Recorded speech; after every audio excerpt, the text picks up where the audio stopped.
On my 36th birthday, my whole world fell apart. The person I'd been talking to for days turned out to be my father, who had been dead for years. But you already died. What are you talking about? The Buxton fire. And the strangest part, he was also 36 at the time. No wonder something always felt off. It was like he was living in a completely different era. What made it even more surreal was that we both lived in Queens, New York in the very same house. It wasn't until that one call, when I heard him use a nickname only my father ever called me. Hey, little chief. What'd you just say?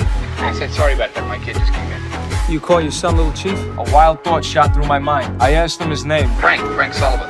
That was my father's name. I thought someone was messing with me, but then he rattled off his radio call sign without missing a beat. I just stood there, frozen. There was no doubt in my mind it was him. Now you listen to me. My name is John Francis Sullivan. I live at 343 42nd Avenue, where I lived my whole life. I told him who I was, and it's safe to say I scared the hell out of this self-proclaimed atheist. It was a cigarette sitting on the table that confirmed everything for me. The moment he did, a burn mark from 30 years ago appeared right in front of my eyes. Oh my God. You burnt the desk.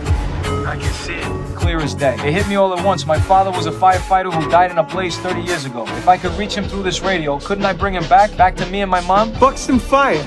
Oh, yeah? And when did that happen? 30 years ago? October 12th, 1969. Tomorrow. You're telling me I'm gonna die? Look, I ain't dying in no fire tomorrow or any other day. You got that? Listen, tomorrow hasn't happened. That's all right. It hasn't happened. It ain't gonna happen. No, you gotta Ain't listen to gonna me. happen. It was an abandoned warehouse. Butch always told Ma it wasn't your fault. You went with your instincts. But if I you'd am just warning gone you. the other way, listen to me. If you'd just gone the other way, you would have made it. Hello?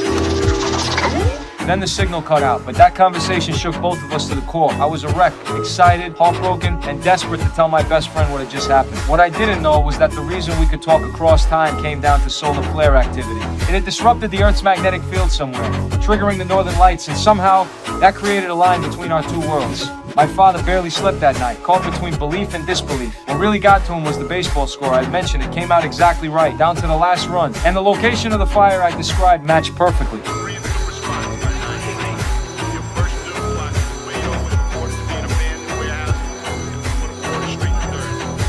He was completely thrown. Was he really gonna die in a fire today? This was a man who had survived more close calls than most people could imagine, but for the first time before heading out on a call, his face carried a weight unlike anything before. When the crew arrived at the scene and did a quick sweep, they were just about to breathe a sigh of relief that everyone inside had made it out.